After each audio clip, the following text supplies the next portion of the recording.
Ok, bonsoir tout le monde. Et nous allons poursuivre avec la dernière séance là, qui concerne un peu les réseaux convolutifs, euh, qui est un type de réseau de neurones. Donc, les réseaux de neurones, c'est une grande famille de réseaux. Donc, il y a différents types de réseaux de neurones. Donc, ce qu'on a vu la dernière fois, qui peut me rappeler le nom de celui qu'on a vu la dernière fois dans la partie théorie là, théorique, qu'on vient de Avec finir. Oui, euh, quel était le nom? le, le perceptron multi-couche, quoi donc? Exactement, voilà, c'est très bien. Donc, c'est le perceptron multicouche. Donc, le perceptron, c'est vraiment le modèle, le premier modèle de réseau de neurones qui a été mis en place. Donc, après, il y a eu des changements, il y a eu des évolutions où, voilà, il y a d'autres réseaux de neurones qui ont émergé. En l'occurrence, ce qu'on avait vu, on a dit que les réseaux de neurones, c'est quoi? C'est une couche, c'est une opération linéaire qu'on a appelée LI, qu'on va appliquer à un vecteur, soit c'est le vecteur d'entrée ou bien c'est le vecteur qui vient d'une autre couche. Et puis, on va appliquer une activation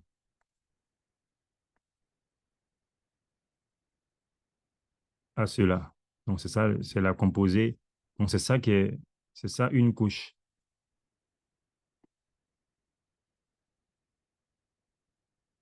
Donc, ça, c'est une couche du réseau de neurones. Donc, quand on a une couche, on a l'activation et la fonction linéaire. Donc, de grosso modo, en général, on parle de une fonction qui est non linéaire et puis qui est composée avec une fonction qui est linéaire. Et lorsque l'opération linéaire, c'est le produit matriciel direct là qu'on connaît, c'est là qu'on parle de perceptron. Mais il se trouve qu'il existe beaucoup d'autres types de fonctions qui sont linéaires, qui existent dans la nature, que les gens ont découvert. En l'occurrence, il y a un produit qu'on appelle le produit de convolution, qui est aussi un opérateur linéaire. Et il y a un chercheur, je ne sais plus si est japonais, je pense que c'est japonais, du nom de Fukushima, qui en 1986, je crois, qui a eu l'idée, parce qu'en ce moment, c'était juste le produit matriciel, là, le perceptron qui était utilisé seulement, qui a eu l'idée de substituer cet opérateur linéaire-là par le produit de convolution qui est aussi un opérateur linéaire. Et il a appliqué en l'occurrence sur les images et il a eu un bon résultat et ça a été le début de ce qu'on appelle les réseaux convolutifs. Donc, il a inventé les réseaux convolutifs. Donc, c'est un Japonais du nom de Fukushima. Donc, dans vos devoirs, par exemple, vous allez utiliser les réseaux convolutifs. Mais nous, ce qu'on a vu, c'est le réseau MLP. Donc, déjà, on va essayer de voir un peu c'est quoi ce projet de convolution-là pour que vous compreniez un peu, que ce soit encore plus clair vraiment ce qui se passe dans le réseau convolutif. On a vu un peu, on sait la machinerie, comment ça fonctionne, mais avec les images, bon, on avait parlé un peu dans l'autre séance de 3 heures là, j'ai évoqué un peu voilà, le fait que les premières couches apprennent certaines caractéristiques générales, mais on va dire, ici, là, on pourra mieux comprendre, on pourra mieux appréhender cela. OK, donc, c'est quoi?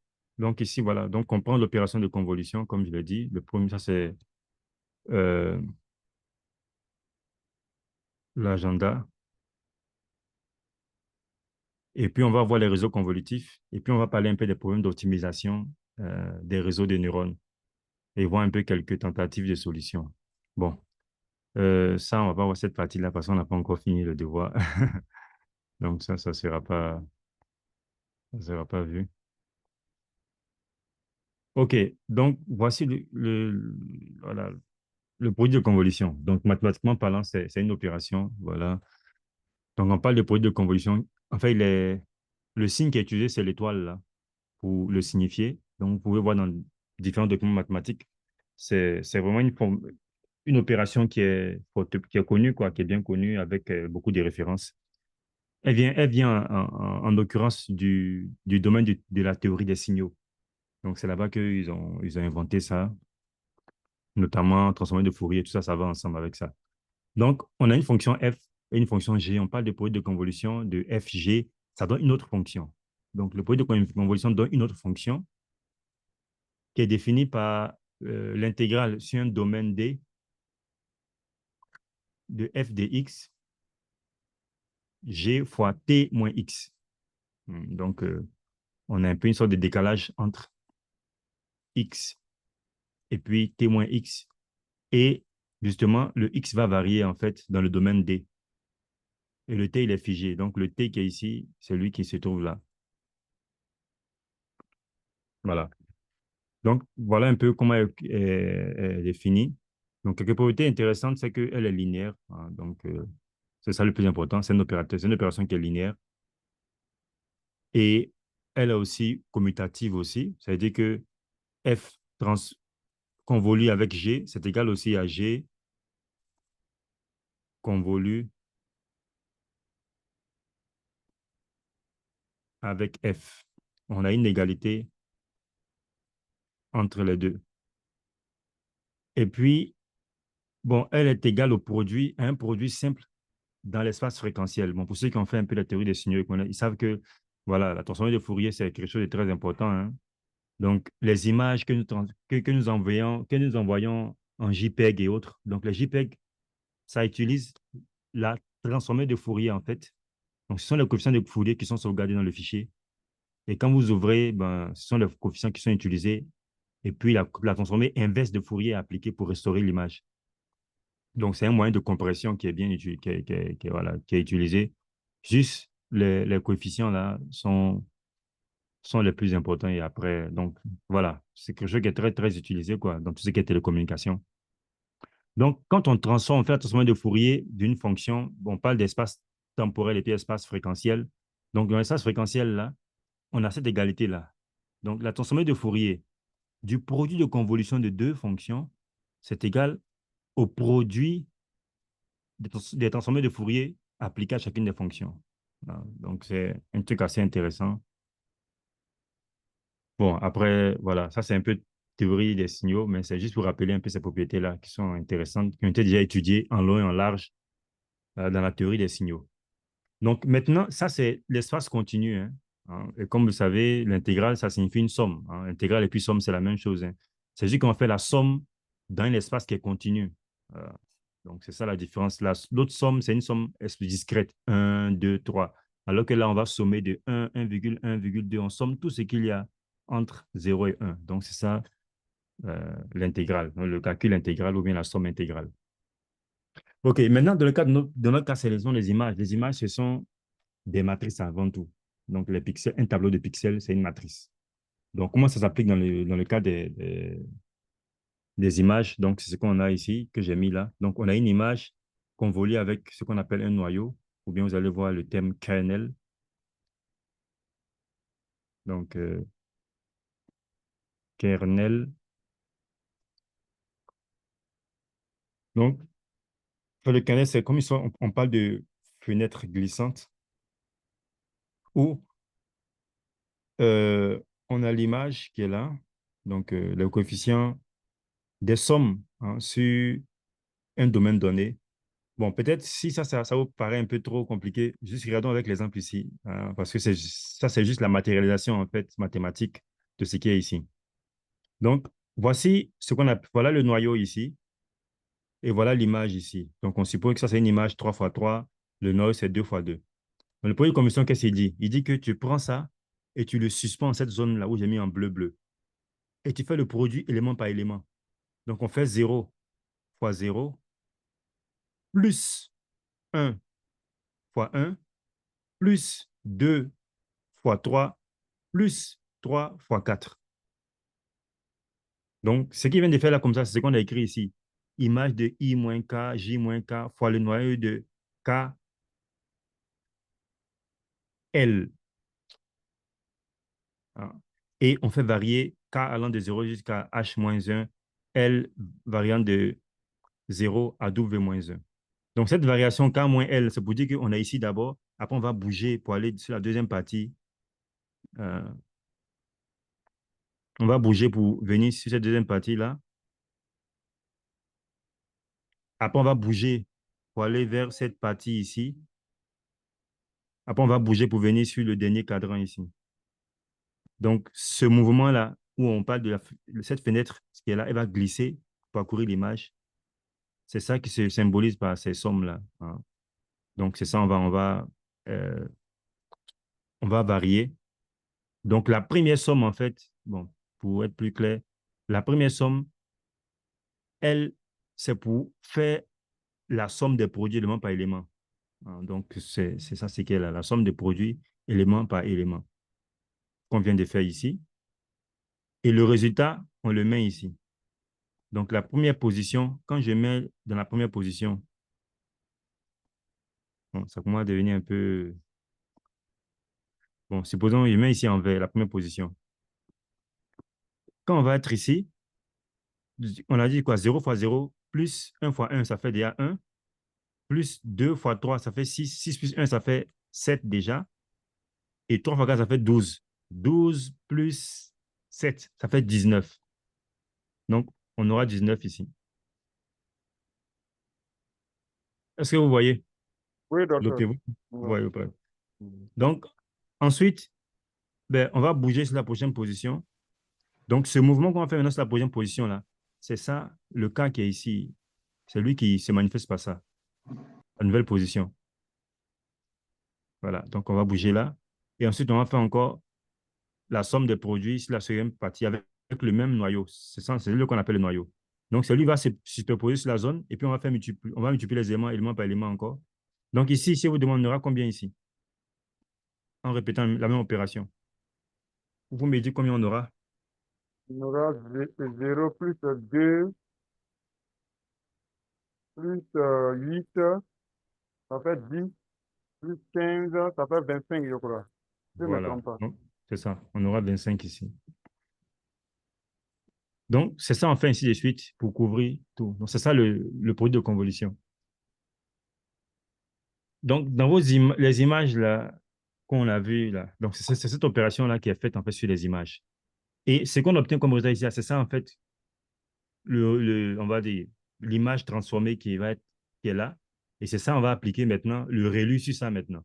Puisqu'on a vu que c'est l'activation composée avec l'opération linéaire. Donc, quand on fait l'opération linéaire, voici le résultat et on applique le ReLU dessus. Bon, maintenant, il y a quelques éléments, hein, il y a des problèmes souvent. C'est que il peut y avoir des cas où on peut avoir des soucis au niveau des extrémités. Ici, dans notre cas ici, bon, ça pouvait passer, hein. On pouvait placer tous les éléments, mais souvent, on a des cas les plus courants, c'est que, en général, même, c'est cette fenêtre-là, ce qu'on appelle le kernel-là, il est souvent impair. En général, on prend des valeurs impaires. C'est-à-dire qu'on prend 3 fois 3 en général. Et puis, ce qu'on fait, c'est qu'on s'arrange à ce que le point central, là, celui qui est au milieu, là, il puisse être dans chaque pixel de l'image. Et donc, si celui-là, le point central, on veut le mettre ici, ça signifie qu'il y aura une partie de l'image qui sera dehors. Il y aura une partie qui déborde. Donc, ça fait un problème. Donc, pour cela, on pensait à la solution, ce qu'on appelle le padding, où on ajoute des zéros fictifs. Donc, on augmente fictivement la taille de l'image et on met des zéros aux alentours. Et comme ça, on peut centrer, par exemple, la fenêtre 3,3 au premier élément de l'image qui est ici. Donc, il peut être centré ici. Donc, on va multiplier les valeurs du noyau sur ces zéros-là qui sont à l'extérieur. Donc, c'est ça qu'on appelle le padding, hein. Donc, il y a ce qu'on appelle le zéro padding, c'est ça qu'on met zéro ici. Il y a aussi ce qu'on appelle le mirror. Ça veut dire que la dernière valeur qui sont là, on va la faire refléter. Donc, le 1, on le met ici. Le 1, on le met là. Le 3, on le met là. Je pense là aussi, on met 1 en diagonale là. Donc, dépendamment du choix de celui qui fait. Et il y a ce qu'on appelle... Maintenant, il y a un élément aussi, c'est que vous voyez très bien que quand on a appliqué l'opération, vous voyez qu'on a obtenu ici une taille qui est différente de la taille initiale de l'image. Donc, il y a des moyens en fait qui ont été trouvés pour pouvoir maintenir ou bien préserver la taille de l'image initiale. Donc, c'est un autre paramètre hein, qu'on appelle le stride, qui est ou bien le nombre de pas de pixels par déplacement du noyau de convolution. Donc, encore une fois, ici, par exemple, j'ai la première position qui est ici. Je peux me déplacer pour avoir la deuxième position où ça va être... Attendez que je mette ça là. Voilà. La seconde position sera celle-là où je serai centré ici. Donc, ça fait... Parce que chaque fois que je suis centré une fois, j'obtiens un résultat. Donc, ça, quand j'ai fait le produit, je vais avoir une valeur. Donc, ça va me donner une première case. Quand je viens ici où il y a 2, j'aurai encore une deuxième case. OK. Après, si je viens où il y a 3, j'aurai une deuxième case. Donc, vous voyez que ici, j'obtiens la taille 4 si je prends ça. Et la taille de 2, bon, qui est 4. Vous voyez que là, j'ai réussi à préserver. Quand j'ai pris cette image, normalement, qui a une taille de 2 à la base, et j'ai ajouté les zéros fictifs pour faciliter. Donc, j'ai mis des zéros là.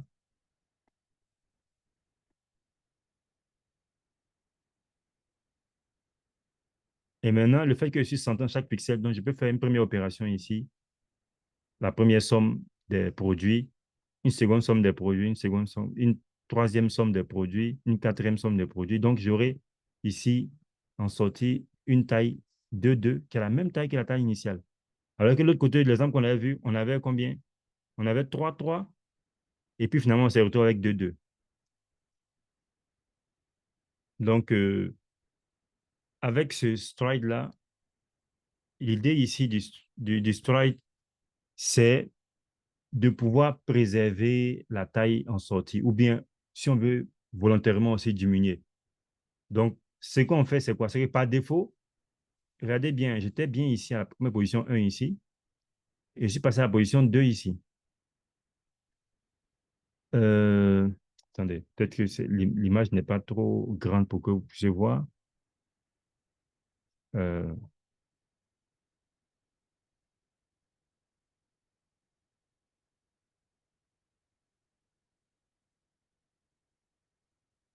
voilà. Donc, ici, il y a fait une illustration, en fait, du stride.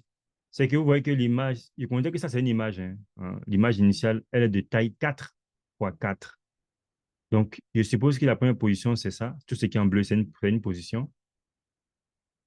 Et d'après ce que j'ai présenté la dernière fois, c'est que la seconde position, ça devait être celle-là, qui devait être la deuxième position. Mais je peux choisir volontairement de sauter de 2 pixels. Au lieu de passer ici à en poussant un seul pixel, je peux faire un saut de 2 pixels pour arriver directement à celui-là. Et encore faire un autre saut ici pour avoir la zone orange et un autre ici. Donc, ce sont des petits paramètres, en fait, hein, bon, on va dire, qui sont bas niveau, mais qui permettent de pouvoir, en fait, jouer sur la taille totale. Donc, ici, je vais avoir 4 positions. Ça signifie que en sortie, je vais me retrouver avec une image de taille 2,2. Parce que là où j'ai pu placer mon noyau, en supposant que mon noyau, c'est 2,2, et puis j'ai pu faire une opération, chaque opération donne une valeur. Hein. Donc, le nombre de fois où je pourrais placer le noyau dans l'image, ça me donne le nombre de places que j'aurai en sortie. Donc, ça me donne la taille en sortie. Donc, ici, pour une image 4,4 avec un noyau de taille 2,2, si je mets stride 2, j'obtiens une image de taille 2,2. Mais si je mettais un stride qui est 1, donc j'allais avoir une deuxième position ici normalement, et puis une troisième position ici. Donc, ça me fait déjà 3 en ligne. Et quand je vais bouger en colonne, je peux avoir une deuxième position ici Hein? Bon, ça devient un peu sale là. Je peux avoir une deuxième position ici. Et puis, il peut avoir encore une troisième position ici.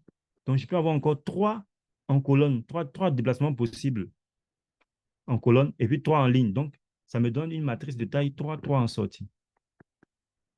Donc, vous voyez que pour le même kernel, parce que j'ai mis un stride de 2, j'ai obtenu 2 2. Maintenant, quand je reviens à un stride où je bouge de 1, j'obtiens 3 3. Donc, c'est un moyen de pouvoir contrôler la taille de l'image de sortie selon ce qu'on veut. Est-ce qu'on veut conserver ou on veut réduire la taille? Donc, donc là, j'ai présenté un exemple ici. Et voici l'image initiale qui est là, 0, 1 jusqu'à 24 ici. Et j'ai ajouté déjà le padding. J'ai mis de 0 aux alentours pour faire le padding déjà. Et j'ai ce noyau-là de taille 3 3 et je l'ai centré. Voilà, voilà la première position que j'ai faite ici. Donc, si vous demande de me, voilà, euh, remplir ça, donc ça donne quoi déjà pour le premier? On va faire 0 plus 0 plus 0.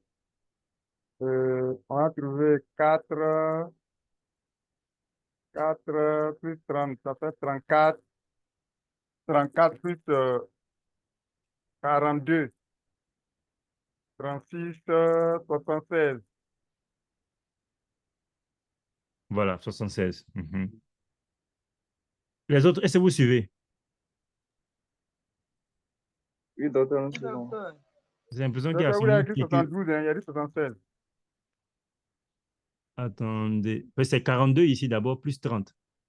Oui, il y a 42, il y a 30 et puis il y 30. a 4 qui est là. 4 et puis 1 là, ça fait 4, donc ça fait 76.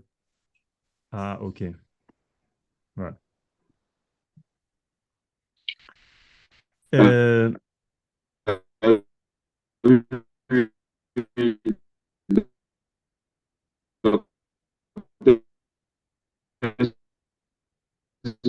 ah,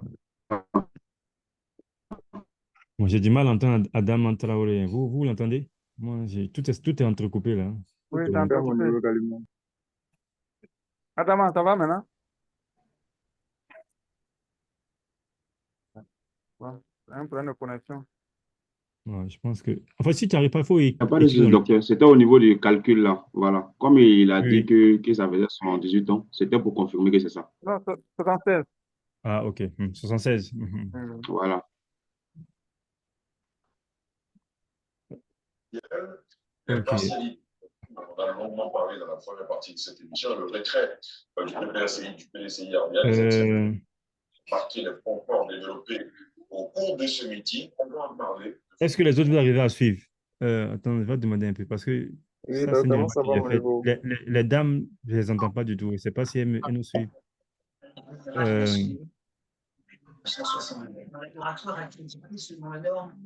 les dames, est-ce que vous arrivez à nous suivre? Vous comprenez le calcul que j'ai présenté là?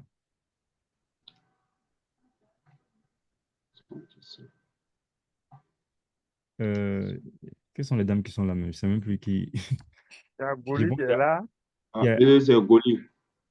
Je Aline, pense qu'elle est la seule dame aussi. hein, il y avait Aline, mais Aline là, actuellement, il est 3 heures, 2 heures, 3 heures chez elle là-bas. Ah oui, oui, voilà. Son fuseau horaire est un peu trop loin. Mhm. Donc, j'ai vu aussi, il y a Emmanuela aussi, non?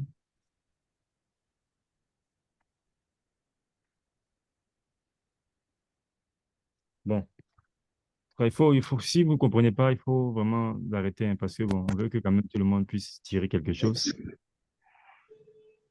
Allô? Allô, oui? Oui, oui. Donc, excusez, si vous pouvez reprendre cette partie-là parce que en fait, j'ai pas compris le 76. En fait, c'est un calcul qu'on fait localement sur les pixels de l'image avec ce qu'on appelle une fenêtre, qu'on appelle un kernel. Bon, euh, voilà, c'est que celui-là, On va le mettre, vous voyez que j'ai mis la même couleur bleue là, on va le mettre là-bas et on va faire un produit élément par élément. C'est-à-dire le 0 va se multiplier avec ce 0 là, le 1 se multiplie avec ce 0 qui est là, à la même position, hein. Le 2 se multiplie par ce 0 qui est là. Le moins 1 se multiplie au 0 en jaune qui est au milieu, ils sont tous au milieu. Le 3 avec ce D'accord. 0 là. Voilà, donc on fait les produits élément par élément comme ça et après on somme le tout. Quand on finit, on fait la somme Ah, de tous les d'accord. produits élément par élément. Et quand on fait cette somme, on obtient une valeur. Cette valeur-là, c'est elle qu'on met dans la matrice qu'on va avoir en sortie comme résultat. Maintenant, la Ah, taille de d'accord. cette matrice-là, elle dépendra de combien de positions on va pouvoir mettre dans cette image, combien de fois on va pouvoir positionner ça. Et il y a deux, il y a un élément essentiel pour contrôler ça. Il y a ce qu'on appelle le stride, c'est-à-dire que quand j'ai ma première position ici, D'accord. quelle sera ma seconde position? Est-ce que je vais avancer d'un seul pixel? C'est-à-dire que ce bout qui est ici, c'est-à-dire ce bout-là, est-ce que la seconde position va se retrouver ici? Mhm. Est-ce que ça va se retrouver ici? Ou bien je vais sauter ou plutôt aller de ce côté-là, de 2, ou me sauter 3 pixels. Donc, ça dépend de moi. Donc, en fonction du saut que je vais avoir, ça va déterminer la taille que je vais avoir en sortie. Là, donc là, j'ai présenté deux exemples où je peux avoir ces deux tailles-là, en fait. Le premier, Ah, vous devrez imaginer, c'est que c'est un strike qui est égal à 1. C'est-à-dire que je vais avancer un pixel par pixel. Donc, combien de fois je pourrais placer ce, ce moins un qui est là? Donc, on pourra placer le moins un avec 0 ici. On pourra mettre moins un avec 1. On pourra mettre avec 2 jusqu'à 4. Donc, on aura 1, 2, 3, 0, 1. Donc, bon, je vais compter les positions. Une position, 2, 3, 4 et 5 positions possibles. Parce qu'on veut que le Euh, jaune là soit centré. Ben, si il met moins un ici, ben, il y aura une partie qui va être dehors. On est allô, d'accord? docteur. Oui? Excusez-moi, juste pour comprendre quelque chose. Vous dites que on peut sauter, au lieu d'aller plutôt colonne par colonne, on peut sauter, au lieu d'une colonne, on peut sauter deux, si j'ai bien Mhm. compris. Oui, oui. OK. Maintenant, si tel est le cas, la formule, la somme algébrique de k égale à 0 jusqu'à h-1 là. Mhm. Voilà. Parce que quand moi je vois le h-1, ce qui veut dire qu'on doit aller une colonne par colonne, au fait.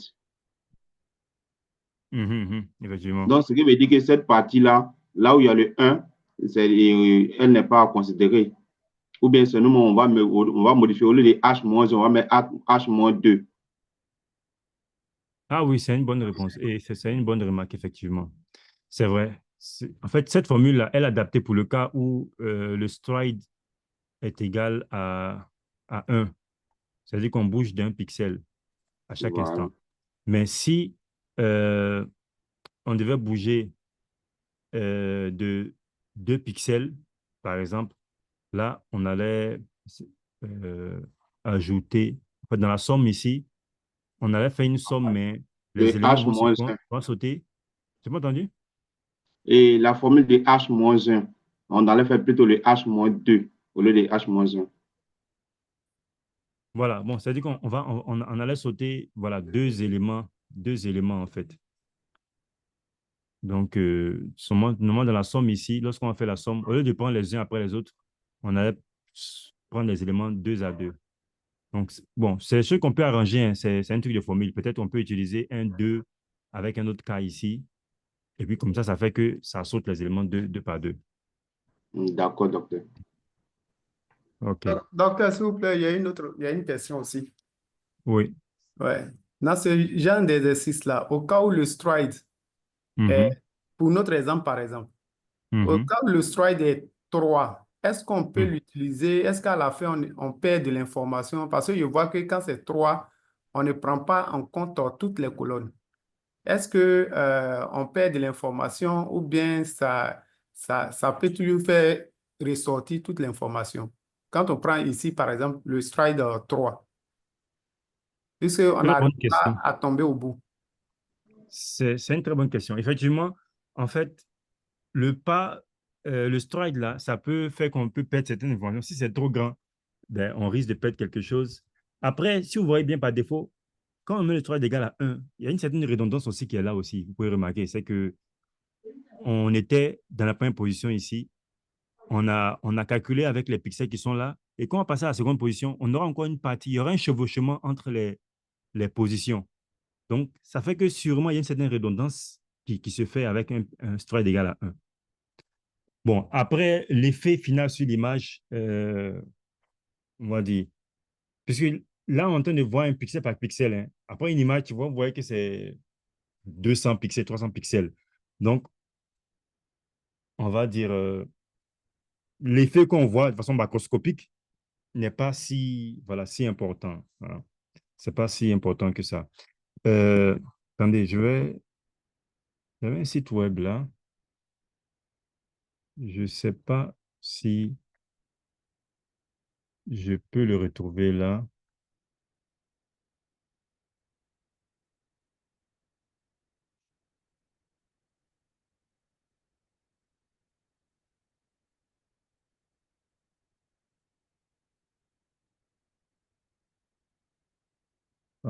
Je l'avais récemment trouvé. Attendez, je pense que voilà, c'était ici. Voilà.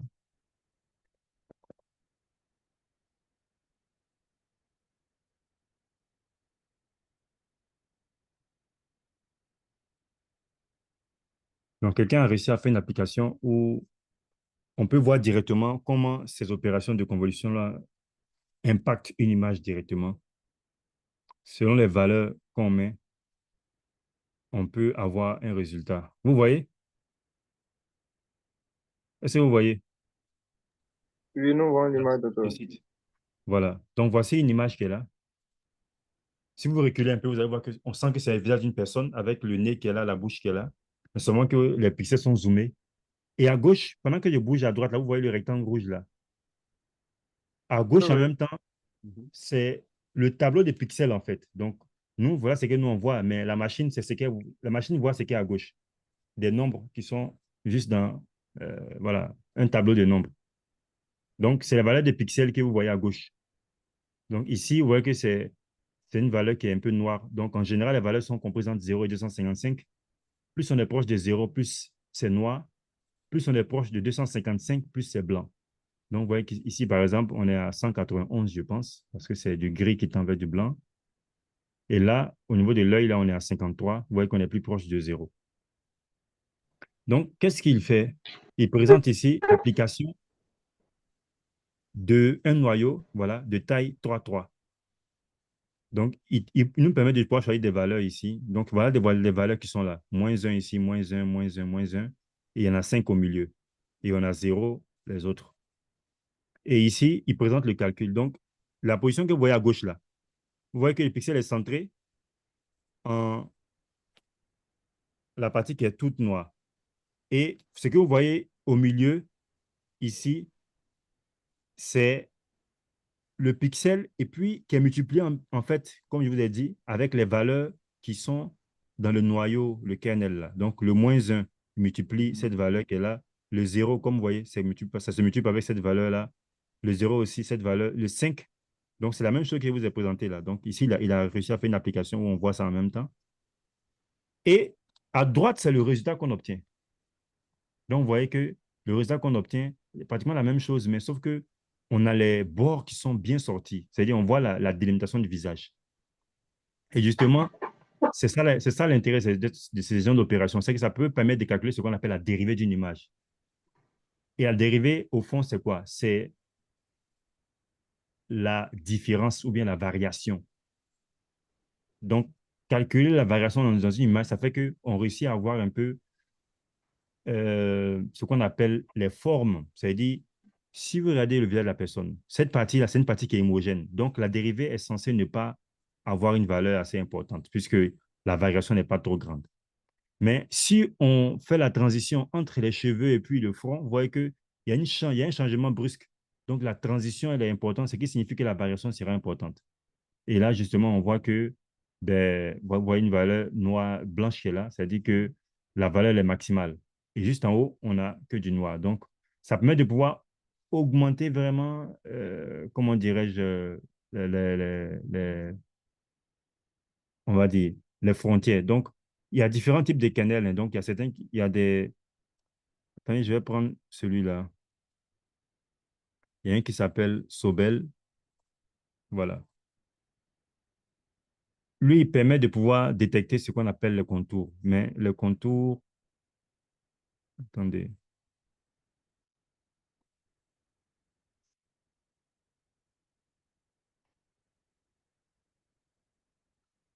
Donc, donc, je vous conseille même de partir sur ce site-là parce que vous pouvez jouer, vous pouvez même mettre une image à vous personnelle et puis ben, appliquer sur l'image.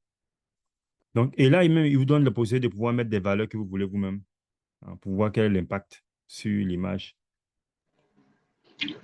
Docteur, s'il vous plaît. Oui, Seulement, le nom du site, s'il vous plaît.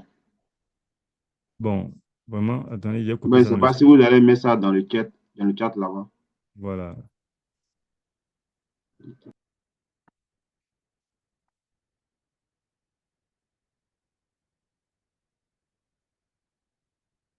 Voilà. Donc, c'est vraiment un opérateur assez intéressant. C'est vraiment quelque chose de, voilà, qui vous permet de pouvoir expérimenter. Mais l'élément assez intéressant avec ça, c'est que, par exemple, on peut détecter les contours d'une image, par exemple, avec ça. Parce que si on s'arrange à calculer une sorte de dérivée, parce qu'une dérivée, c'est quoi? C'est qu'on va prendre la partie supérieure où il y a les trois, la première ligne rouge là. Si on prend les valeurs qui sont sur la première ligne rouge et qu'on soustrait avec les valeurs de la, par exemple, dernière ligne rouge, vous voyez qu'on fait une sorte de différence là. Donc ça, c'est un peu une dérivée qu'on peut calculer en faisant ça. Et avec ça, on peut déterminer les contours. Donc normalement, il y a, je ne sais plus, euh,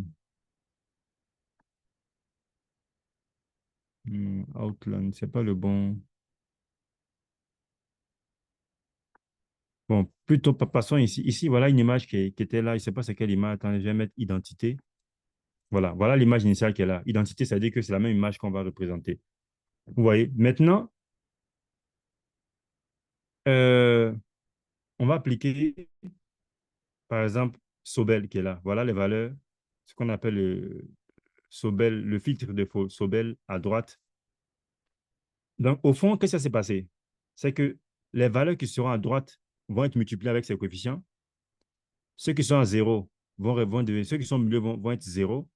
Et on va soustraire avec ceux qui sont derrière. Parce que quand on fait la somme de tout, c'est que ceux qui sont ici vont être additionnés avec ça, avec ces moins, moins, moins là.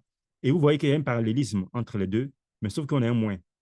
Donc, au fond, ce qui va se passer, c'est quoi? C'est qu'on va prendre les pixels qui sont à droite pour les soustraire avec les pixels qui sont à gauche.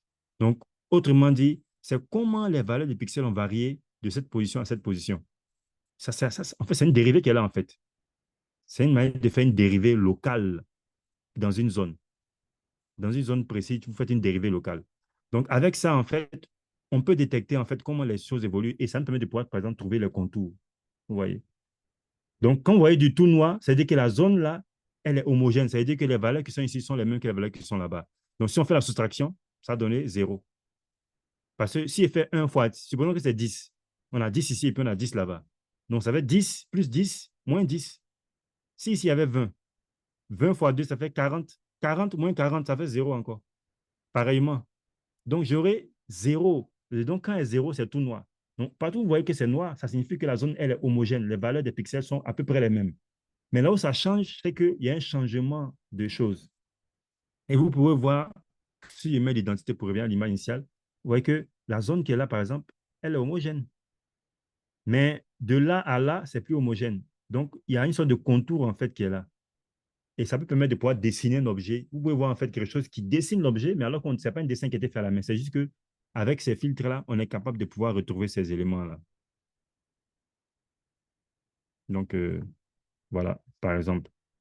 Donc, c'est vraiment quelque chose d'assez intéressant. On va dire, les traitements d'image avant, c'était toutes ces choses-là qu'on utilisait pour détecter le contour des objets. De toute façon, on sait qu'un objet, on peut le reconnaître à partir du contour seulement. On n'a pas besoin forcément des couleurs et autres. avec le contour, on peut avoir déjà une idée très claire hein, de la forme d'un objet. Donc, ce sont ces opérateurs-là hein, qui sont appliqués sur les images. Non, ce n'est pas le slide qui est là.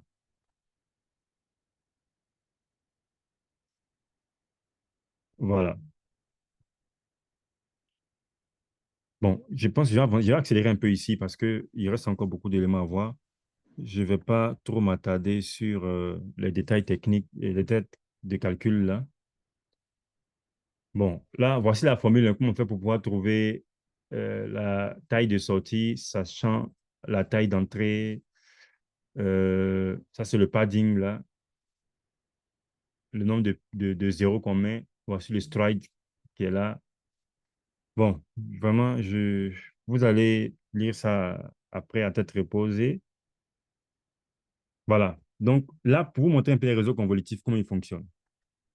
Donc, voici une image qui est là, initiale. Maintenant, on a ce petit rectangle-là ici qui est bleu. C'est ça maintenant le noyau. Donc, en fait, vous voyez que dans le cas des réseaux convolutifs, on a beaucoup de noyaux comme ça. Et ce sont les valeurs qui sont dans ces noyaux-là. Donc, si c'est un noyau de taille 3,3, ça fait 9 éléments. Ces 9 éléments-là, c'est eux qui vont constituer les paramètres. Donc, notre réseau, en fait, qu'est-ce qu'il va faire? Il va apprendre les bonnes valeurs qu'il faut mettre dedans ici pour pouvoir extraire des choses assez importantes. Donc, on a vu déjà sur le site-là qu'avec des valeurs qui sont bien choisies, on peut avoir des choses comme les contours, qui sont des éléments intéressants de l'image qui permettent de pouvoir comprendre mieux l'image. Donc, ce sont les valeurs. Donc, nous, maintenant, on va laisser le réseau lui-même apprendre à trouver des bonnes valeurs ici qui sont capables de faire sortir des éléments caractéristiques très importants et très discriminantes pour ce qu'on recherche dans l'image. Donc, c'est ce qui se passe avec le réseau convolutif. Donc, on a beaucoup de noyaux comme ça, 3, peut-être 10 fois 3 comme ça, ou bien 6, voilà, on va dire 6 fois 3. Et maintenant, chacun maintenant va passer sur l'image. Donc, un va passer, il va être ici, après il va passer à la seconde position, ainsi de suite. Donc, ça, c'est une architecture ici. Et à partir de 28 images qu'on avait, chaque filtre va produire une autre image. Donc, chaque noyau là, que j'ai mis ici va produire une image entière. Hein. Donc, vous voyez qu'ici, on a obtenu 6 fois 28 fois 28. Ça veut dire qu'en fait, on avait 6 noyaux ici. Donc, 1, 2, 3, 4, 5 et puis 6.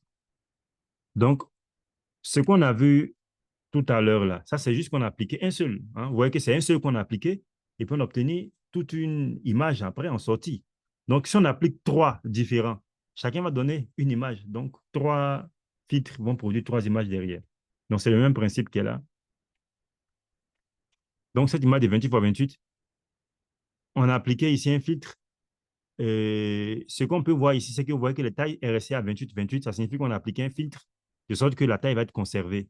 Donc, sûrement que le stride a été ajusté ou peut-être même on a ajouté aussi des paddings, c'est-à-dire les zéros aux alentours. Tout ça, en fait, pour s'arranger à pouvoir préserver l'image en sortie, pour avoir 28. OK, donc, quand on finit ça, on obtient maintenant, finalement, c'est comme ces 6 images maintenant, en fait, qui sont transformées. Donc, c'est ça qu'on obtient. Et ça, maintenant encore, on va encore appliquer un autre filtre encore pour chacun. Et ce qui se passe, c'est que les filtres qu'on va appliquer ici, on va appliquer 6 filtres pour que chacun puisse s'appliquer sur chacun de ces 6 qui est là. Et quand on va appliquer sur chacun de ces 6, chacun va donner une valeur, n'est-ce pas? C'est-à-dire que si je prends le premier et je le mets ici, par exemple, j'obtiens une valeur qui est là. Mais cette valeur que j'ai obtenue là, en général, c'est qu'on fait, c'est quoi? C'est que il y aura un autre filtre qui va s'appliquer au deuxième. Il y aura encore un autre qui va s'appliquer au troisième. Donc, à la même position là, on aura différents filtres qui vont s'appliquer sur chacune des images là. et on va faire la somme de tous ces éléments-là. Donc, on va sommer sur tout cela. Comme ça, les éléments qui ont été retrouvés ici et ceux-là vont pouvoir être combinés. Donc, si vous vous souvenez un peu dans la vidéo numéro 2 de 3 heures, là, on a dit que les features se sont combinés de couche en couche. Donc, c'est cette opération qui permet de pouvoir faire ça. Donc, le filtre, il avait récupéré chaque filtre avait récupéré 6 éléments. Mais ici, qu'on va appliquer, on va combiner, c'est-à-dire on va faire la somme des éléments qui ont été récupérés sur chacun des résultats obtenus. Donc, bon, peut-être les 6, c'est un peu trop, mais si je prends le cas de, par exemple, on a juste 2 et que j'ai un kernel qui est ici et j'ai un autre à la même position aussi, quelque part là-bas. Donc, on va faire la somme des produits. On va avoir une valeur ici. Et là, on va avoir une autre valeur aussi. Et puis, on va sommer encore les deux là. On va sommer les deux là pour avoir une seule valeur finale.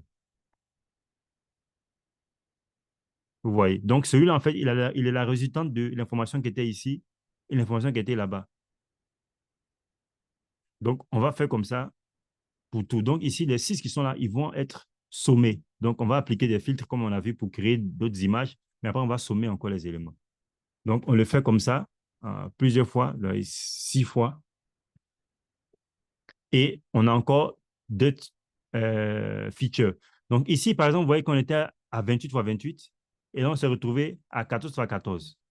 Donc là, ils n'ont rien. Bon, on n'a pas d'informations, mais je suspecte que le stride est passé à 2. Donc, ça fait qu'on va sauter de 2. Et donc, ce qui fait qu'on pourra diviser la taille de l'image de 28. On va avoir 14 finalement. 14 positions en ligne, 14 positions en colonne. Je pense que c'est ce qui s'est appliqué. Donc, c'est un stride ici qui est plus élevé.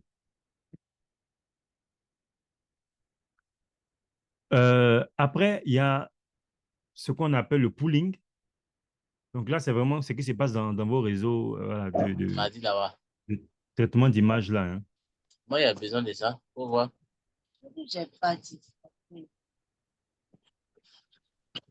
Oli, ferme ton micro, s'il te plaît. Ta caméra également aussi. La caméra aussi, Goli, on voit la famille, on voit tout le monde là-bas. Ah. OK. Bon.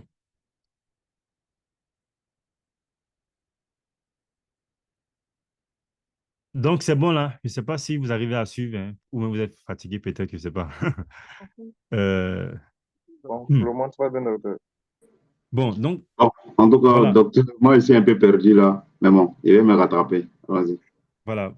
Après, c'est juste de rester sa tête reposée et puis bon. Donc, en fait, j'ai résumé le tout ici. Hein. C'est que le plus important qu'il faut comprendre, c'est que ces réseaux de convolution-là, il y a une grande partie, en fait, du réseau où il y a l'opération linéaire, là. Parce que ici, on n'a pas marqué ça, mais il y a les opérations non linéaires telles que le rédu qui sont appliquées à chaque fois. Hein, donc, les opérations non linéaires qui sont appliquées à chaque fois. Mais c'est que cette partie-ci, la partie linéaire, là, donc le LI que j'ai évoqué dans le cours, ici, c'est un produit de convolution. Hein, c'est la convolution qui est l'opération linéaire.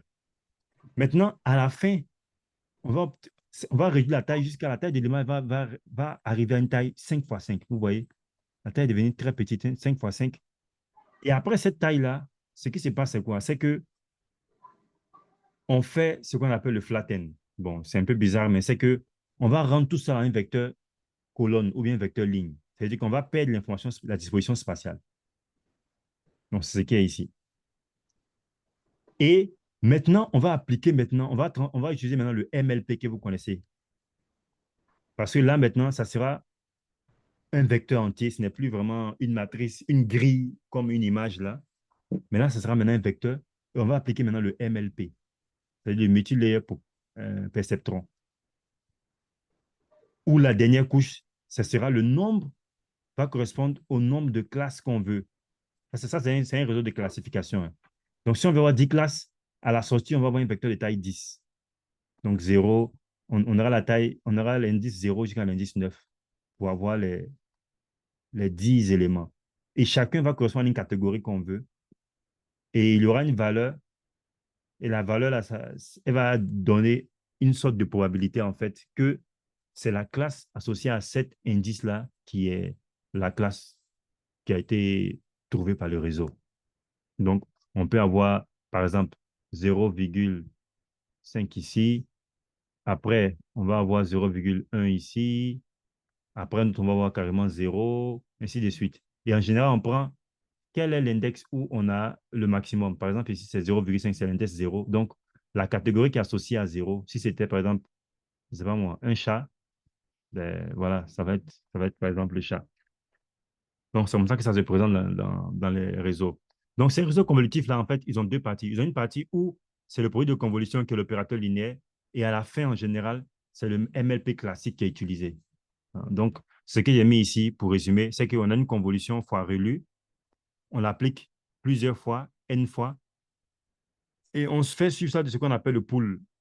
Je ne sais pas parler du pool, mais grosso modo, c'est que on- c'est un peu comme la convolution, hein. Donc, mais sauf qu'au lieu d'avoir des produits de somme, ce qu'on fait, c'est qu'on va appliquer, on va calculer juste le maximum de la zone. Donc, par exemple, si c'est mis ici que ça couvrait 4 pixels, on va dire quelle est la valeur maximale parmi les 4 pixels là qui sont en bleu. Et c'est la valeur maximale qu'on va mettre après. Tout à l'heure, on avait des valeurs dans cette zone-là qu'on va multiplier par les valeurs de la matrice de l'image. Mais ici, on a rien en fait. C'est juste qu'on prend le maximum de la zone. Si je peux revenir, attendez, si je reviens un peu ici, voilà. C'est-à-dire que si je vais appliquer ça ici, je prends le maximum dans cette zone-là. Quelle est la valeur maximale? C'est 5. Donc, il met 5 ici. C'est-à-dire qu'il n'y a pas de valeur à calculer. Je bouge encore à deuxième position. Quelle est la valeur maximale dans cette zone ici? C'est 7. Donc, je mets 7. Donc, c'est ça le max pooling, en fait. Oh. Est-ce que c'est bon? C'est beaucoup, c'est quelque chose de plus simple, quoi. Voilà. C'est ça le pooling. Donc, on fait ça n fois et après, on applique le pooling et tout ça, on le fait un nombre m fois. Et puis après, à la fin, on met le MLP.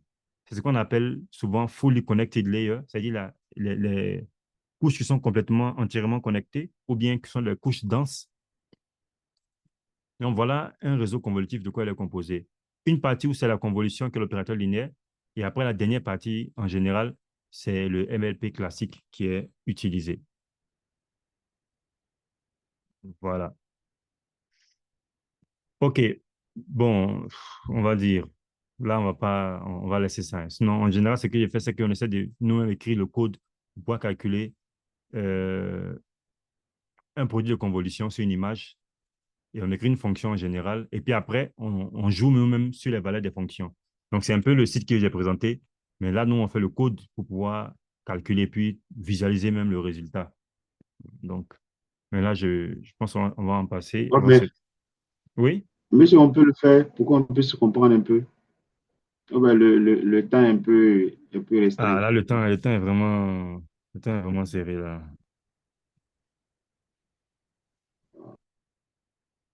Donc, moi, en fait, j'ai voulu juste présenter ces réseaux convolutifs-là pour que vous puissiez, voilà, comprendre un peu comment ça est. Et puis, bon, passer un peu sur les problèmes qu'on rencontre dans ces réseaux de convolution. Ah, vraiment, désolé, hein. Mais vous pouvez chercher, vraiment, il y a pas mal de tutoriels sur Internet pour voir implémentation de produits de convolution. Donc, c'est la formule là hein, qu'on a, voilà, avec ces trucs-là. Il faut juste s'arranger à bien le faire. En fait, si vous vous souvenez, l'examen de Python et gestion des données que j'ai donné la dernière fois, c'était un peu ça en fait. Mais je l'ai fait sur une dimension au lieu d'avoir sur deux dimensions en même temps. Et après, je vais demander d'appliquer après en transposant l'image. Ça vous permettra en fait de pouvoir le faire en ligne ici simplement. Et quand on transpose et vous faites la même chose encore, c'est comme si vous le faisiez maintenant finalement en colonne. Et Il y a un résultat mathématique qui existe. Hein. Il y a une équivalence que vous pouvez faire avec, on va dire, le noyau se présente de cette manière-là, ce que vous avez vu là. C'est comme celui-là. Et puis, ça va parcourir, en fait, les lignes. Ça va parcourir ici, ça va parcourir ici. C'est le même principe. Hein. Donc, je le mets ici, par exemple.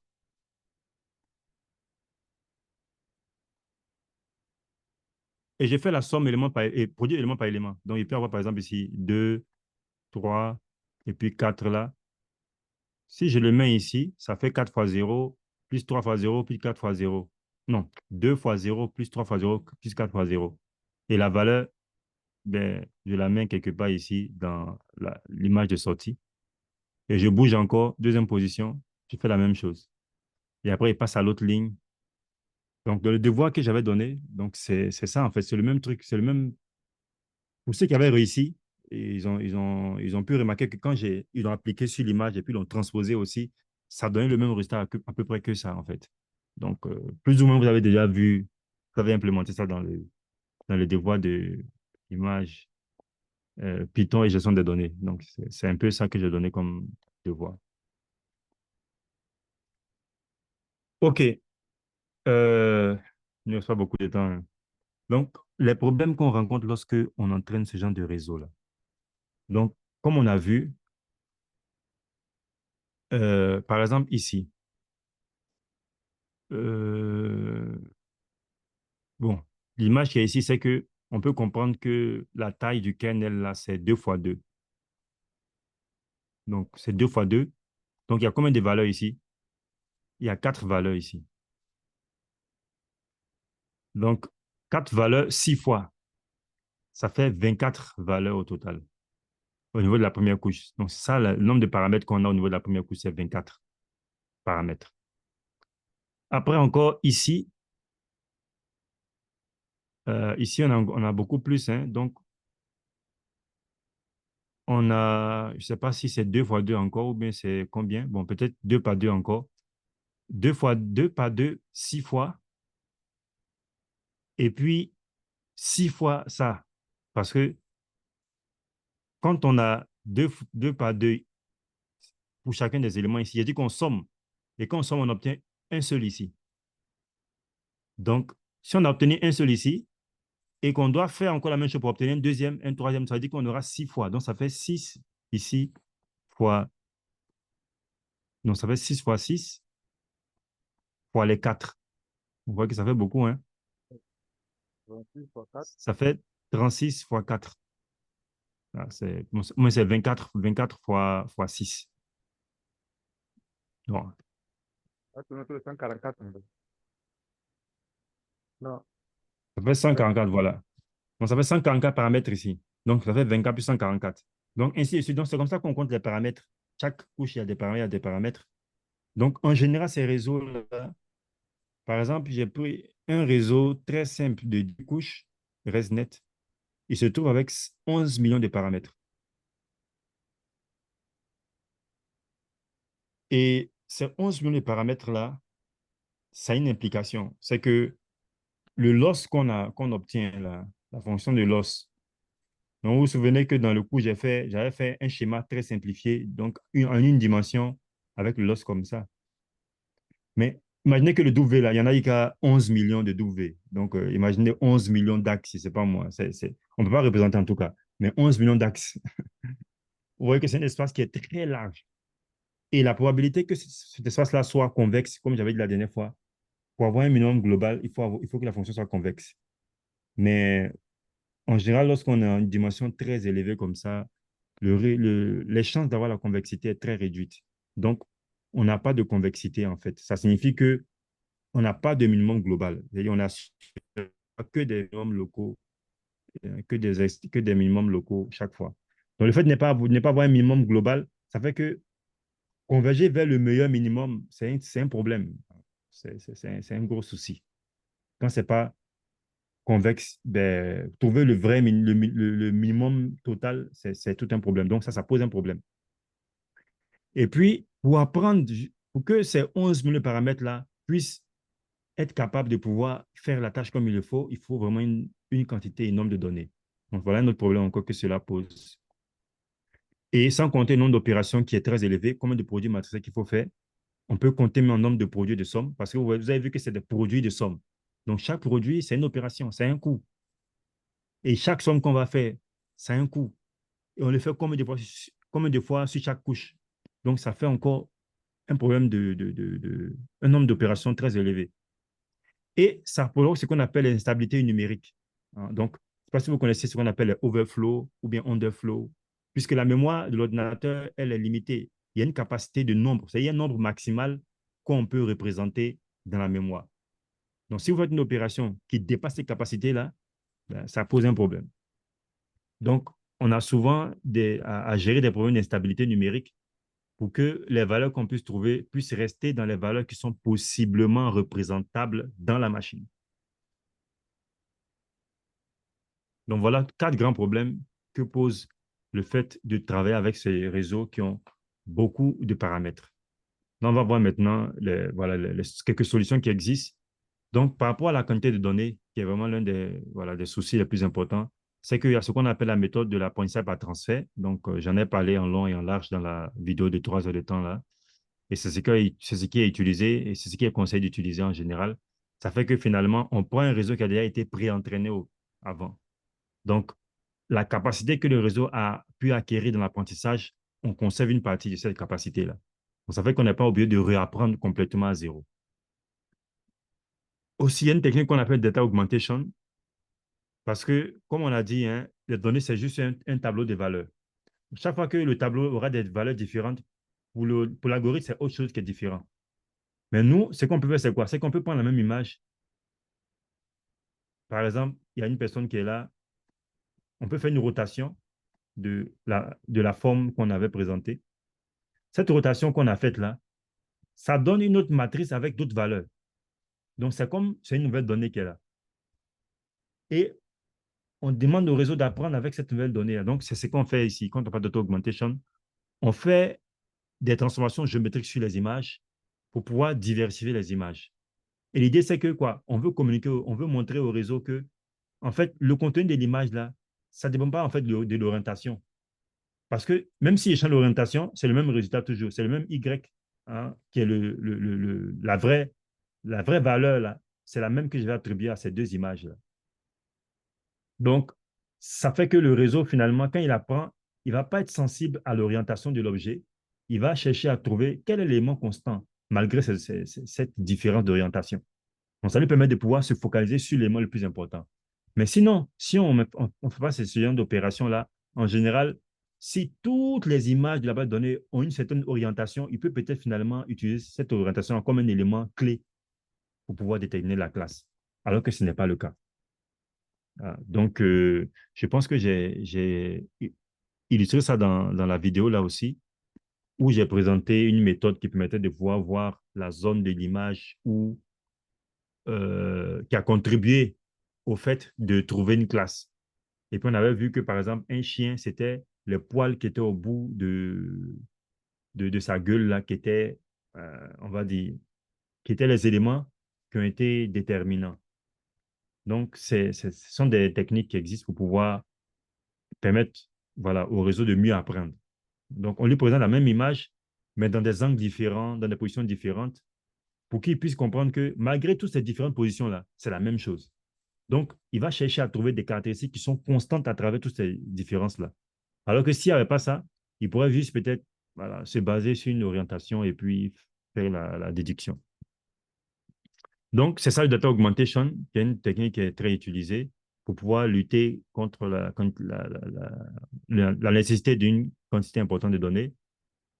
Bon, ces deux-là, vraiment, c'est un peu plus avancé. Il y a ce qu'on appelle l'apprentissage semi-supervisé, c'est-à-dire qu'on a des données qui sont supervisées, c'est-à-dire des données avec les Y, les étiquettes qui sont là, mais d'autres données où on Allô? n'a pas de Y. Allô? Alors oui? Oui, docteur, excusez-moi, juste une question là. Mhm.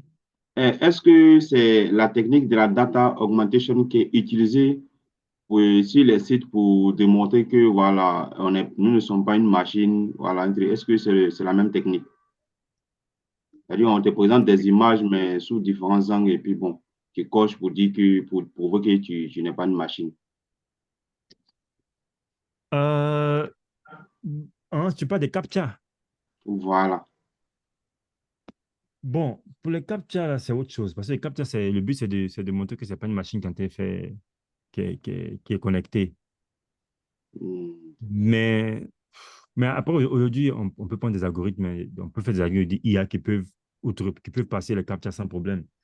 Mais je veux dire que le but est différent. Le CAPTCHA, c'est pas quand on fait un entraînement particulier. C'est juste qu'on veut voir est-ce que c'est vraiment un humain qui est en train d'opérer. Souvent, mais il y a des CAPTCHA, c'est simple, on te dit de cliquer ici. Mais sachez que quand vous cliquez là, c'est pas que c'est anodin. En fait, je pense que derrière, il regarde la vitesse avec laquelle vous avez réagi. Parce que si c'est un algorithme, c'est vraiment millisecondes, il va faire ce qu'on demande. Mais l'humain a une certaine lenteur, donc tous ces éléments-là, ils prennent en compte pour voir un peu comment l'utilisateur réagit. Et on sait que l'humain a une certaine lenteur, et avec ces calculs-là, ils font pour savoir si c'est un humain qui a réagi ou bien c'est une machine. Mais si c'est une machine, bah, c'est trop rapide, donc ils vont savoir que cette vitesse-là, ce n'est pas une vitesse humaine. Donc c'est vraiment quelque chose de différent, quoi. D'accord, ok. Merci beaucoup, docteur. Mhm. Pas de quoi. Donc, l'apprentissage semi-supervisé, bon, je pense que je vais pas trop m'attarder sur ça. Peut-être je peux parler un peu de l'apprentissage auto-supervisé, hein, qui est beaucoup utilisé aujourd'hui. C'est que ici, on apprend au modèle à prédire une partie de sa donnée. Donc, exemple simple, on a une image, d'une personne. Bon, désolé, hein, c'est pas. Ce qu'on va faire, on va occulter une partie de l'image. On va occulter une partie de l'image. Et puis, on va demander au réseau de prédire la partie qui était occultée là. Donc, il va prédire une partie même de la donnée. C'est ça qu'on appelle l'apprentissage auto-supervisé. Et dites-vous, si quelqu'un est capable de prédire la partie, c'est qu'il a une compréhension globale de l'objet, en fait. C'est-à-dire qu'implicitement, il connaît un peu ces objets-là. Donc, c'est une manière, en fait, de le faire de façon programme, on va dire, de configurer l'apprentissage. Mais on sait que si un réseau a réussi à le faire, c'est que ce réseau-là, sûrement, il comprend un peu la forme des objets. Parce que s'il est capable de compléter un objet et puis avoir la forme qu'on veut, imagine qu'on a une voiture qui est là avec des roues et que toute cette partie-là est cachée. Et le réseau a réussi à reconstituer. C'est que le réseau connaît ce que c'est qu'une voiture. Il connaît la structure d'une voiture. Il sait que la voiture doit avoir tel nombre de roues. On doit avoir un capot qui est comme ça. C'est qu'il connaît tous ces détails-là. Donc, ça, c'est une manière, en fait, de pouvoir lutter contre la dépendance des grandes données. Parce que si un réseau a pu apprendre ça, c'est qu'il a déjà une capacité d'apprendre. Il a déjà acquis une connaissance très large. Et en général, avec ça, il n'a pas besoin de beaucoup de données, en fait, pour pouvoir faire la prédiction que vous voulez. Parce qu'il a déjà compris la forme des objets. Il faut maintenant lui dire que, bon, OK, ça, c'est une voiture, ou mais ça, c'est un capot. Et ça devient très simple parce qu'il a déjà connu une certaine structure dans les données. Donc, bon, en tout cas, ça, quand on va faire le cours d'NLP, on va revenir un peu dessus parce que dans le texte, c'est ce qui est utilisé en général. C'est qu'on apprend à l'algorithme de prédire les mots suivants d'un corpus. Donc, c'est vraiment l'auto-supervisé. OK, maintenant, concernant le problème d'opérations très élevées, bon, la solution aujourd'hui, c'est d'utiliser le GPU, hein, comme j'ai dit. Voilà, c'est ça vraiment la solution. Après, il y a aussi l'apprentissage par transfert aussi, c'est un moyen aussi de réduire le nombre d'opérations. Euh,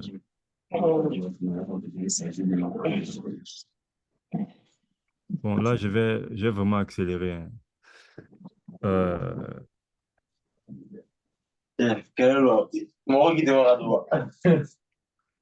je me pose la question, mais est-ce que vous arrivez à suivre même? Parce que là, peut-être qu'on est tous fatigués là et est-ce que Oui, un ça peu. va encore? Monsieur, on suit, on suit. OK, bon. Compte tenu que c'est enregistré, je pense qu'on va regarder après encore parce que c'est vraiment très rapide. OK, maintenant, il y a, lorsque on fait l'apprentissage par transfert, si on veut, hein, ça dépend de nous, on peut bloquer toutes les couches les premières couches du réseau, et puis c'est seulement les dernières couches qu'on va entraîner. Donc, quand ça, on le fait, ça veut dire que cette partie-là d'avant, là, elle n'est pas mise à jour.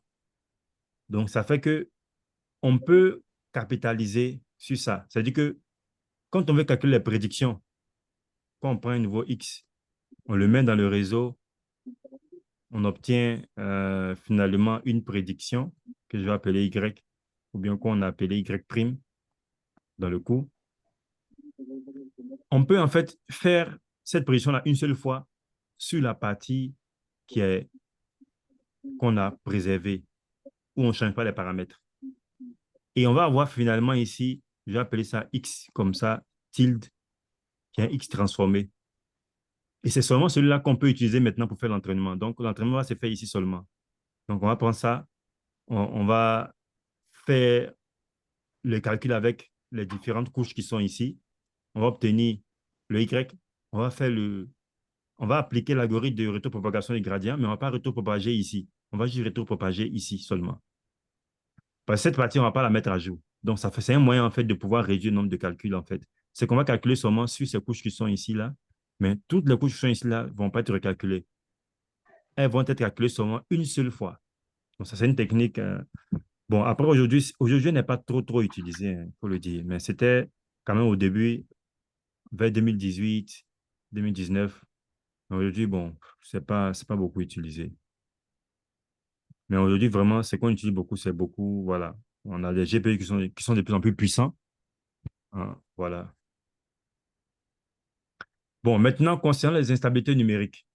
Donc, vous vous souvenez que quand j'ai partagé le notebook qu'on avait vu tout à l'heure là sur l'application numérique et que j'ai initialisé les paramètres du réseau, j'ai multiplié par un facteur. Vous avez vu, divisé, multiplié par un facteur. J'ai dit qu'on va revenir sur le coefficient après.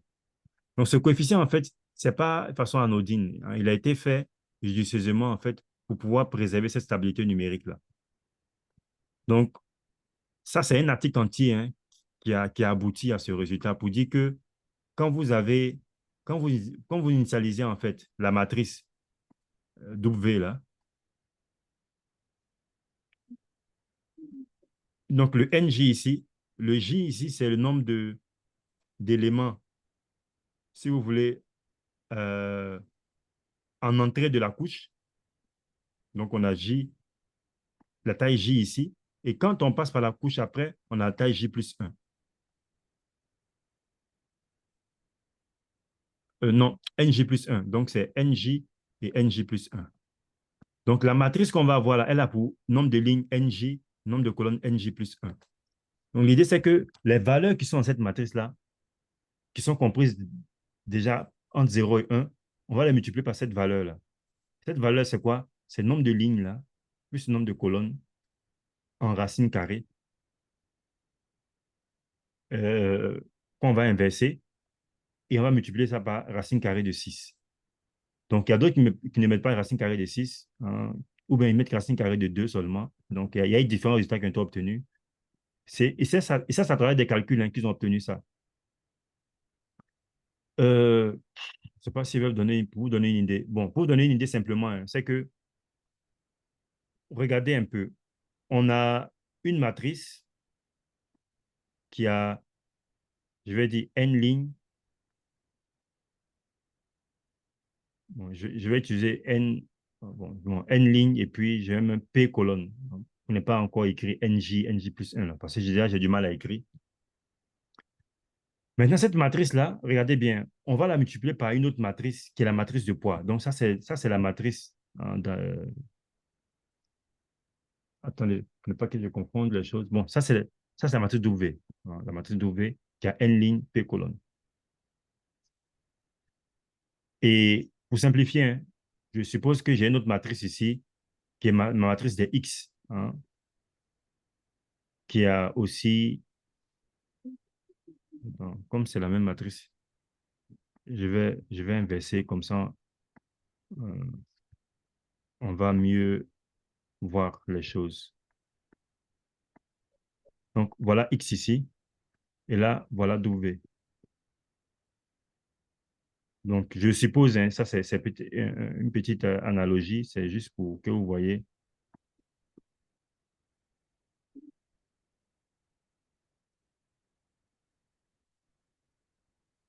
Donc, si je fais le produit matriciel entre X et puis W, là,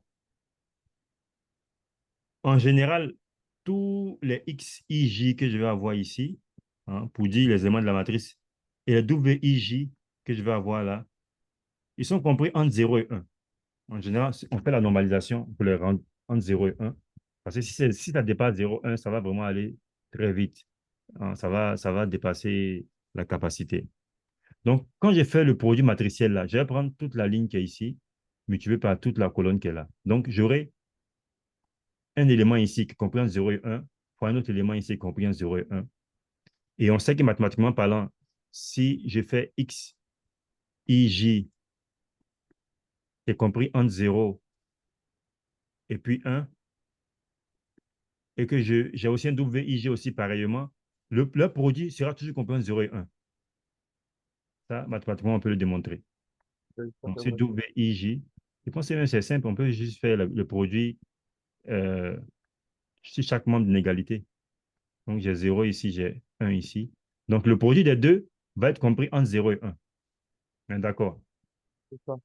Maintenant, quand on fait ces produits-là, après, on va sommer le tout. N'est-ce pas? Oui. Donc, on a une valeur qui est comprise entre 0 et 1 et on va sommer sur le nombre de colonnes ici qui est P.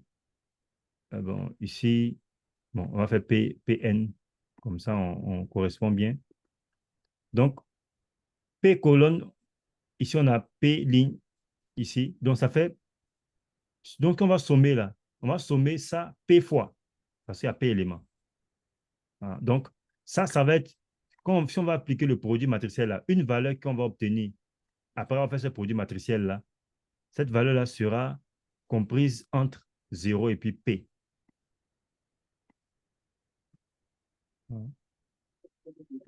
Entre 0 et puis P.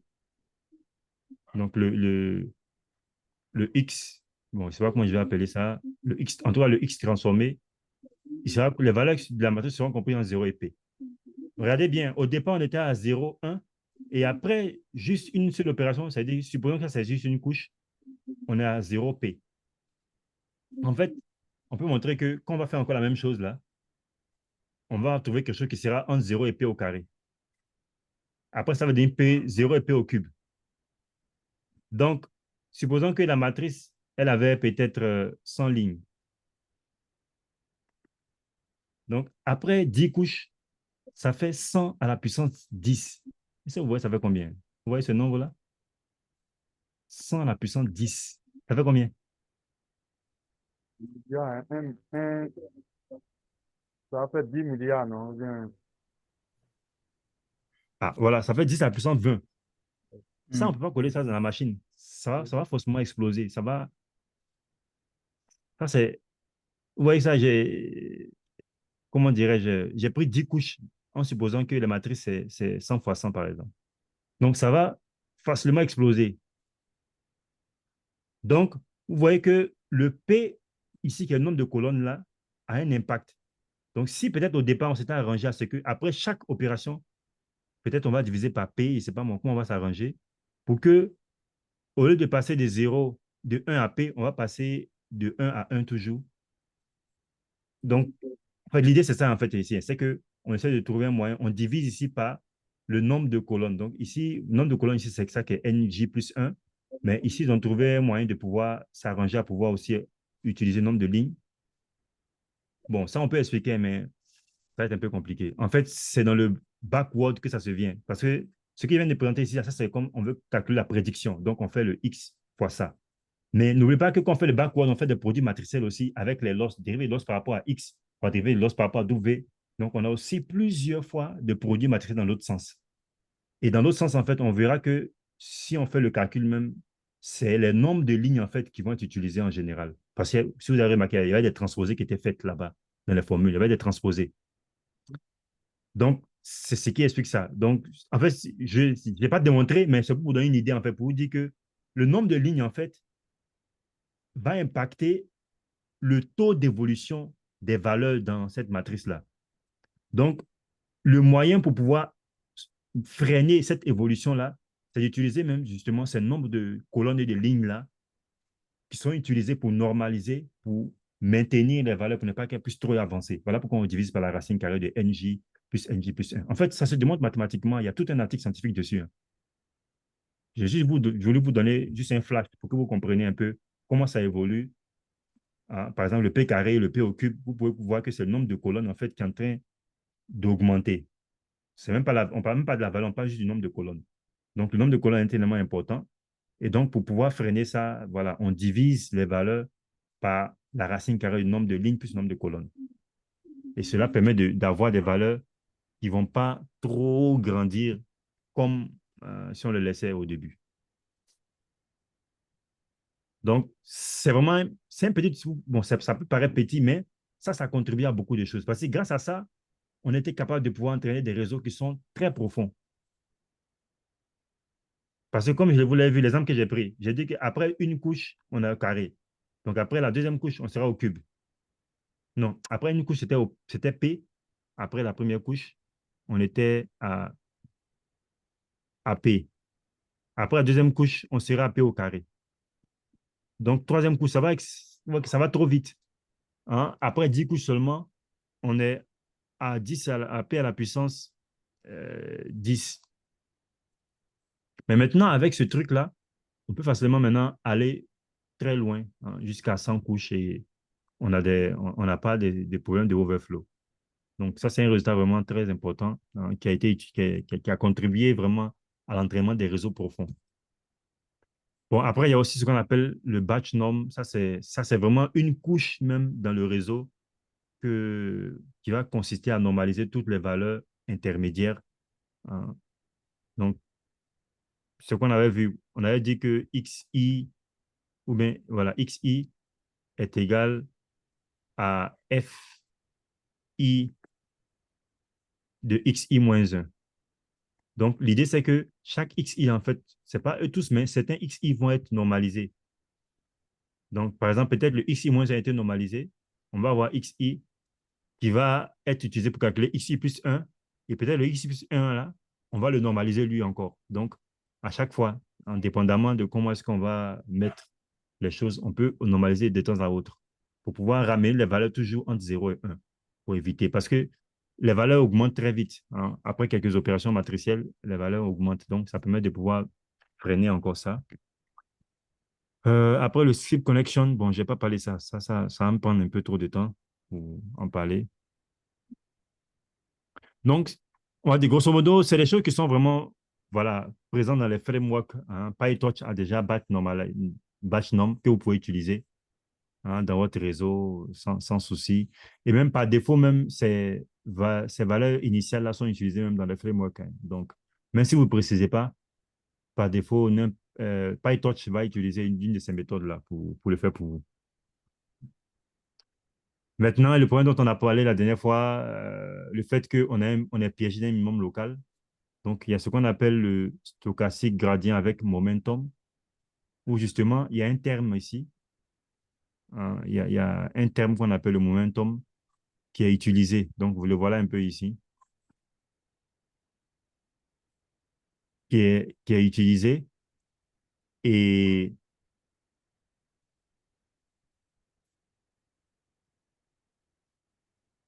quand on fait la mise à jour, donc vous avez vu la formule qu'on avait vue la dernière fois, c'était W, c'était simple, hein, c'était W est égal à W moins la dérivée du loss par rapport à W. Donc ici, c'est que ben, on calcule ce qu'on appelle un momentum qui... ah, je ne sais pas si ça va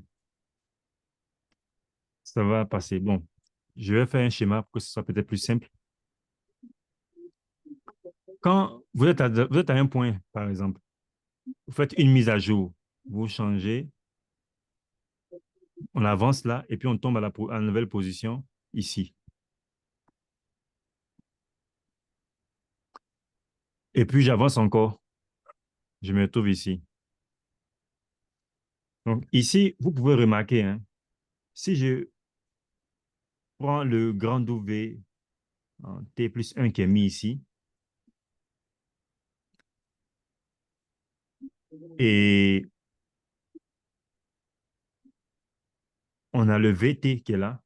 Donc, le do VT plus 1 là, ça veut dire que c'est la mise à jour hein, de do VT. C'est égal à do VT, l'ancien do VT. Donc, c'est un peu ce qui est ici. C'est comme si ici, on a T plus 1 ici. Et puis, on a do VT ici. Maintenant, au lieu d'avoir juste ça, on fait moins tout ça. Donc, vous voyez qu'il y a un autre terme ici qui est autre que la dérivée du gradient. Donc, il y a ce terme-là qui est là. Et le moins, donc ça sera moins ici. Si on met le moins, ça sera moins ça. Donc, d'où VT, moins ça, moins ça. Donc, ce qui fait que quand on va arriver d'un minimum local, si lui est égal à 0, on n'est pas bloqué. On va avoir un changement avec celui-là, ce VT. Ça fait qu'on peut sortir d'un minimum local. Et c'est pour ça qu'on appelle le momentum. Il permet de pouvoir voilà, pousser le fait sortir du minimum local. Donc, ça, c'est une des méthodes. Bon, ça, c'est la première méthode qui a permis de pouvoir sortir du problème du piège du minimum local. Après, il y a d'autres formulations, hein. Adam, Nesterov, Radam, même par défaut dans les frameworks, c'est Adam qui est utilisé hein, par défaut et il donne de bons résultats. Bon, après, il y a ce qu'on appelle le changement du rythme d'apprentissage pendant l'entraînement du modèle. Donc, le état qu'on a vu là, qui était à 0,1 que votre ami a posé la question la dernière fois. Donc, on montrait que si pendant l'entraînement, c'est-à-dire la première époque, c'est 0,1, ça va rester 0,1 jusqu'à après la 10e époque, on va peut-être rendre ça en 0,2 et après on peut le faire changer pendant l'apprentissage. Ils ont montré que ça donne des bons résultats. Le fait de faire changer le rythme d'apprentissage pendant l'apprentissage. Donc, il y a des résultats comme ça hein, qui sont là. OK. Hein? Ah ouais, là, il est déjà 22h17 et on n'a même pas encore vu le sous-apprentissage et le surapprentissage. Ah. Bon, sous-apprentissage et surapprentissage. Ça, c'est deux notions vraiment qui sont hyper fondamentales lorsqu'on apprend avec un réseau.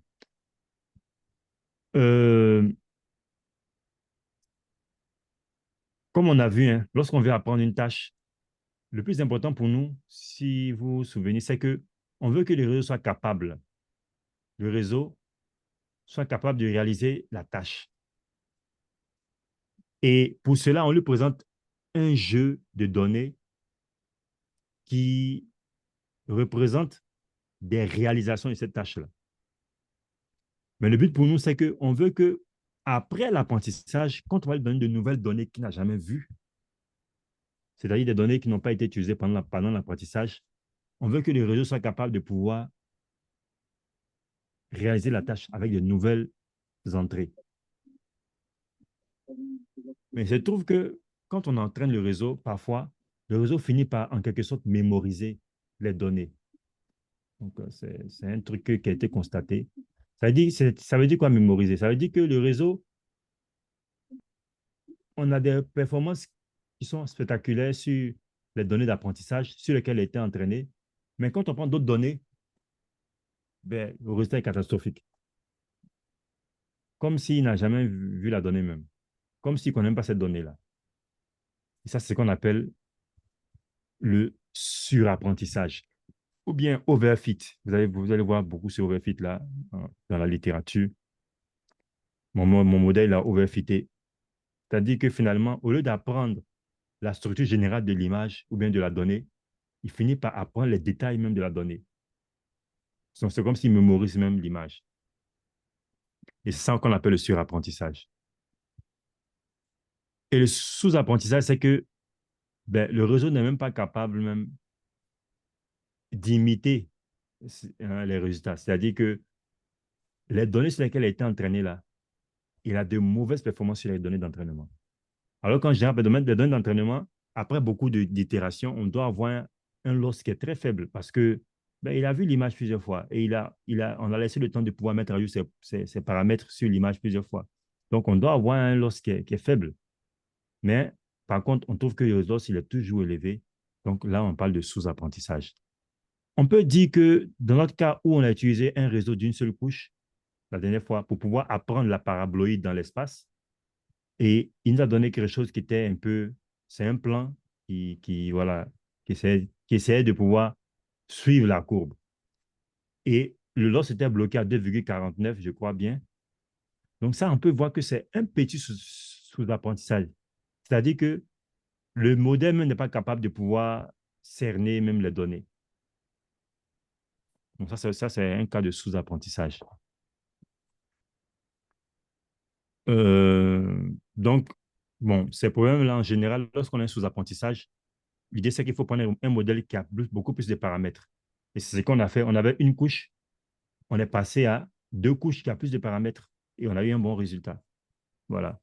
Ou bien aussi, parfois, il faut juste entraîner sur beaucoup d'époques. Donc, souvent, il faut être un peu patient.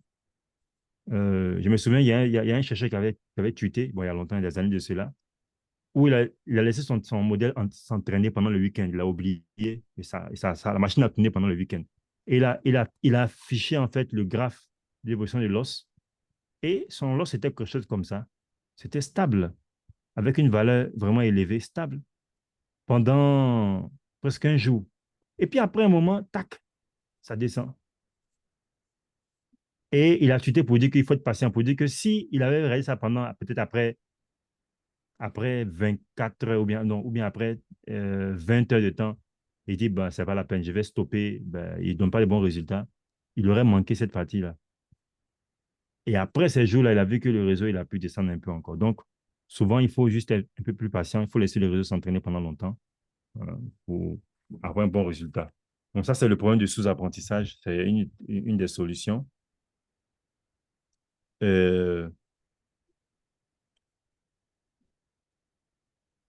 Après, voilà, le data augmentation qu'on avait vu, c'est aussi un moyen de pouvoir lutter contre le surapprentissage.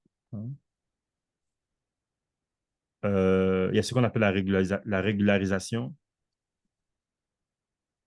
Bon, vraiment, il y a beaucoup de choses là, mais là, vraiment, pour ça qu'on puisse voir tout ça, il faut vraiment une séance qui est beaucoup plus longue pour que je puisse expliquer tous ces éléments-là. Mais là, je pense pas que on pourra, on pourra voir ça. Mais ici, avant qu'on arrête, un des éléments fondamentaux, c'est que il y a un outil qu'on appelle la courbe d'apprentissage. C'est-à-dire qu'on affiche une courbe et puis on essaie de afficher la fonction loss qui va évoluer à mesure que les époques avancent. Donc ici, on a les époques en abscisse et puis en ordonnée, on a le loss, la valeur du loss. Donc normalement, c'est que après plusieurs époques, on doit avoir quelque chose qui va descendre. Mais la réalité, c'est que quand vous allez faire vos apprentissages, parfois, ça va stagner ici.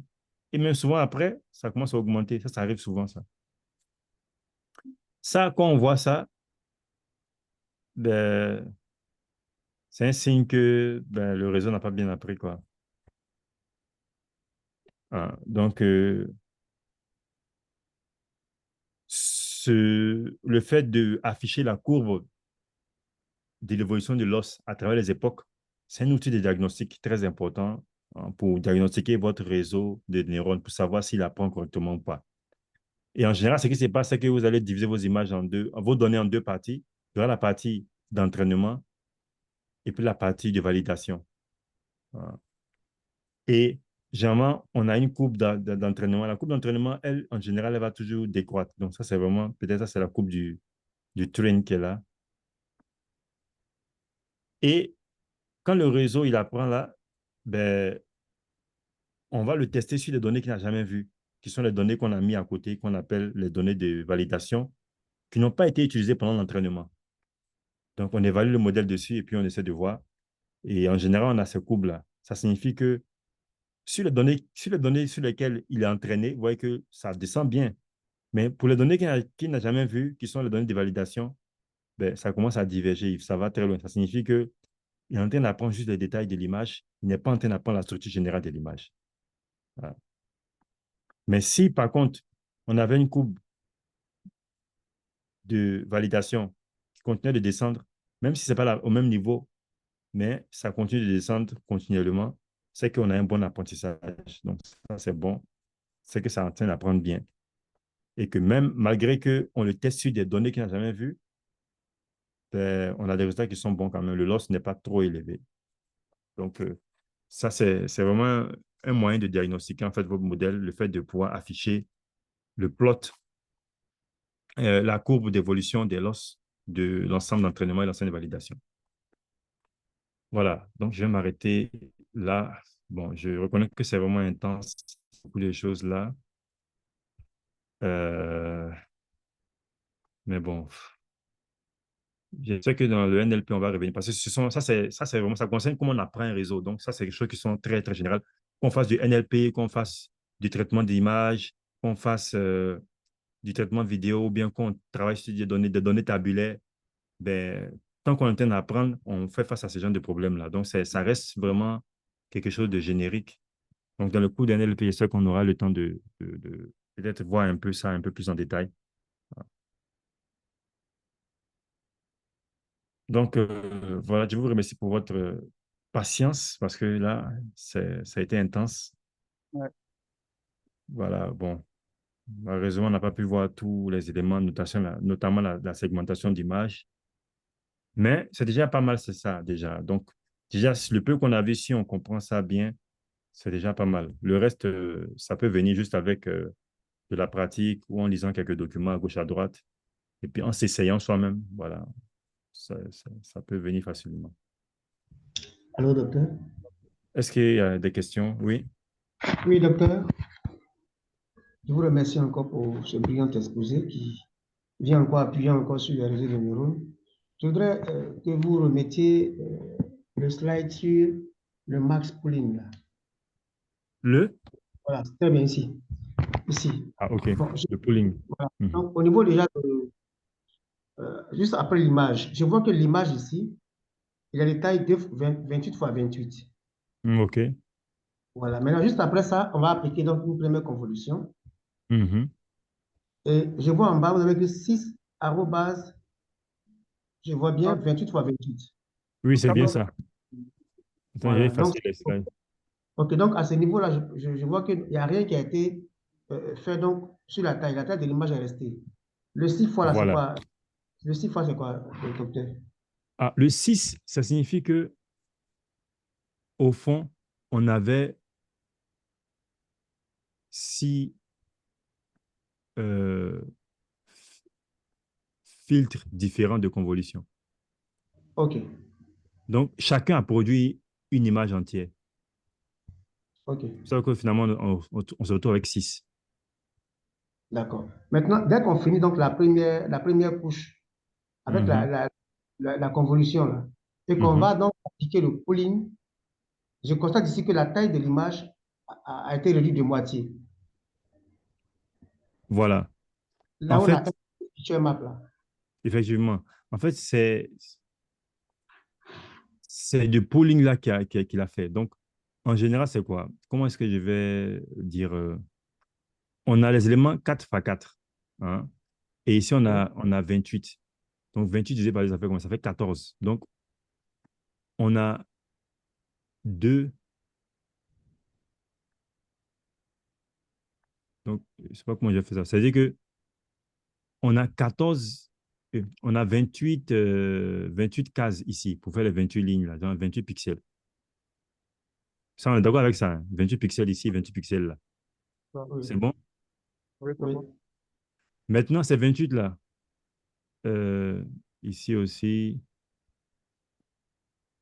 voilà. Donc, on aura la même chose. Donc, le max pooling, qu'est-ce qui va se passer? C'est que on va prendre une fenêtre de 2 là. On va se mettre ici. Bon, attendez, je vais prendre. Donc, on se met ici. Et ce qu'on fait, on prend la valeur maximale qui se trouve parmi ces 4 pixels là. Et c'est ce qu'on va, on va remplacer, on va mettre ici. oui, Maintenant, le prochain là, ça sera 2 pixels après. C'est la deuxième position, c'est ici. oui, Et après, comme ça. Donc, si je passe sur ces 2, 2, 2, ça veut dire que combien de fois je peux avoir 2 de cette manière-là, 2 14 pixels fois. sur 28? C'est 14 fois. On est d'accord? oui. Donc, et chaque position va donner une valeur. Donc, ça fait que finalement, on aura 14 valeurs ici.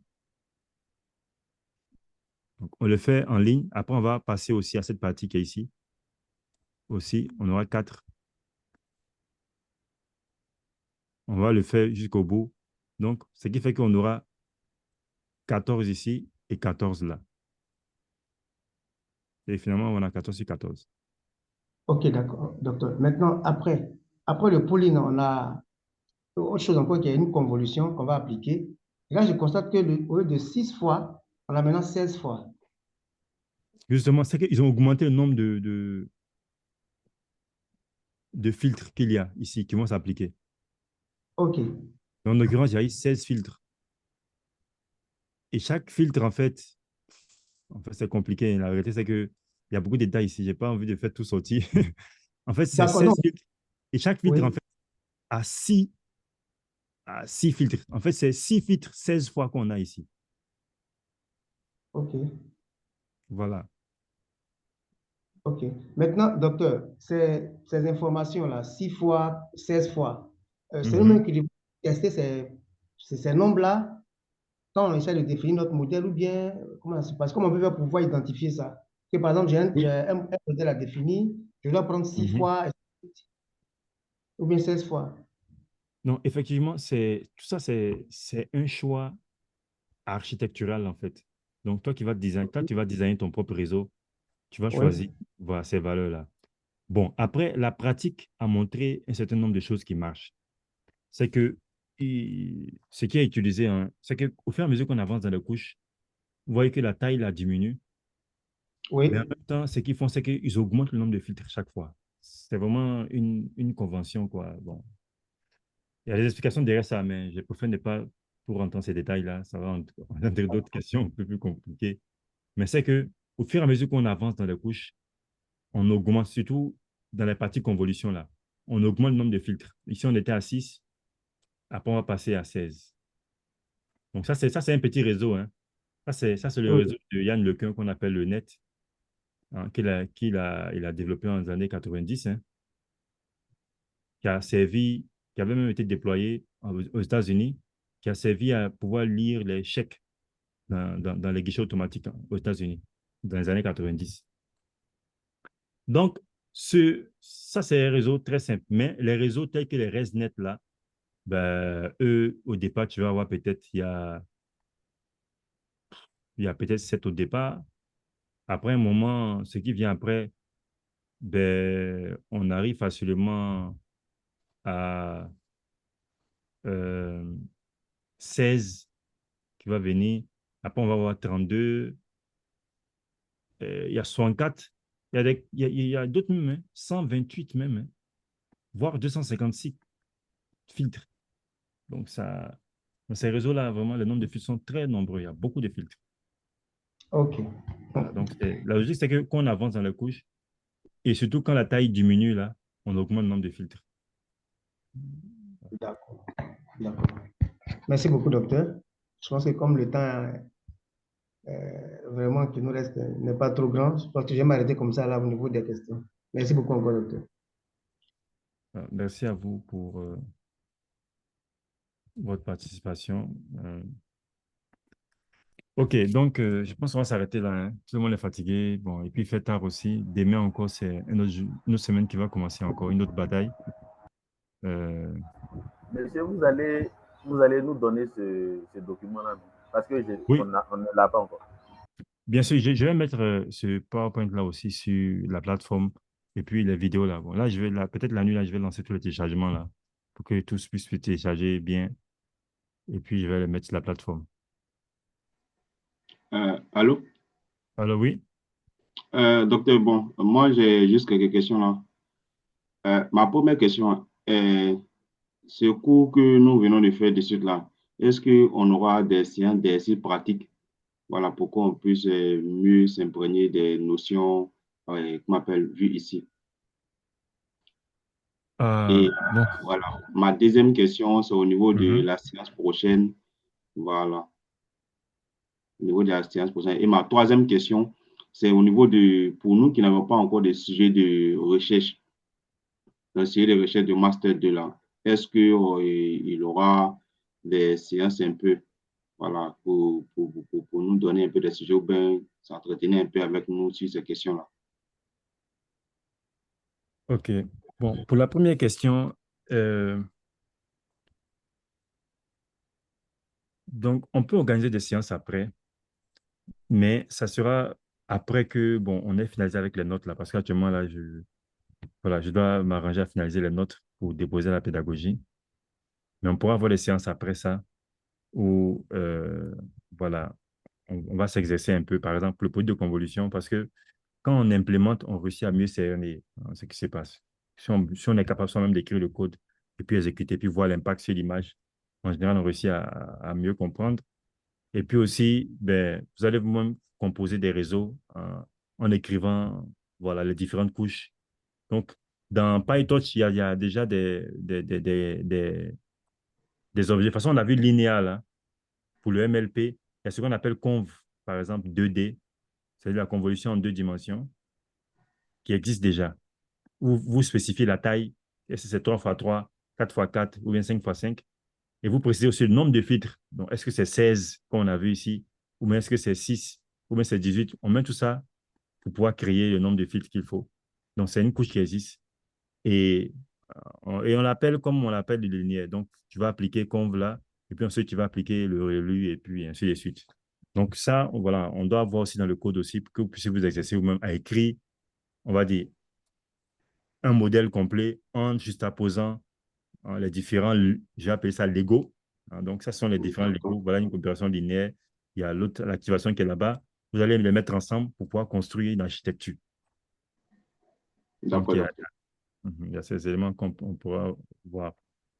Maintenant, monsieur, s'il vous plaît, à part les slides, là, à part comment on appelle ça, le document, vous pouvez aussi, si possible, envoyer des notebooks par rapport à, comme vous avez envoyé tout à l'heure, là, par rapport à ce qu'on a fait là. Et là, comme ça aussi, on peut s'exercer dessus, quoi.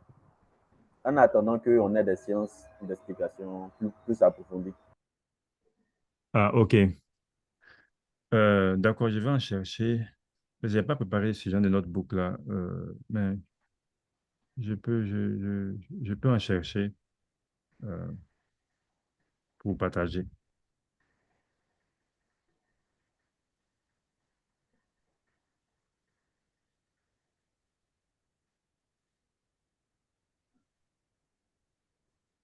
Maintenant, concernant la question des mémoires, bon, normalement, il y a le responsable de master BDA qui était en train de, bon, enfin, il nous a contacté, nous les enseignants, pour voir si on a des idées de projets de recherche, en fait, qu'on pourrait proposer aux étudiants.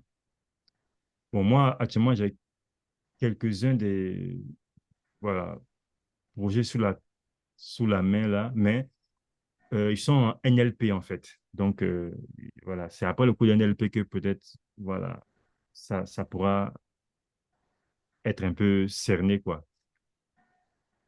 Voilà. Bon, j'ai aussi quelques bon, projets aussi sur le traitement des images, mais potentiellement, il y a un problème d'accès, en fait. C'est que c'est des projets, c'est pas personnel, c'est qu'ils travaillent avec des gens. Et bon, il y a un peu de problème de confidentialité. Euh, donc, je ne sais pas si je peux vraiment euh, vous mettre. Bon, je vais quand même me renseigner pour voir. Parce que là, on m'a donné des accès spécifiques sur un serveur distant où les données sont, je ne peux pas copier les données, mais elles doivent rester là-bas avec beaucoup de restrictions. J'ai même signé même, un document, tout ça, pour dire que je ne vais pas utiliser les données pour faire autre chose, tout ça. Donc, il y a vraiment beaucoup de restrictions là. Je ne sais pas si euh, on peut travailler dessus. Je vais me renseigner, voir. D'accord, docteur.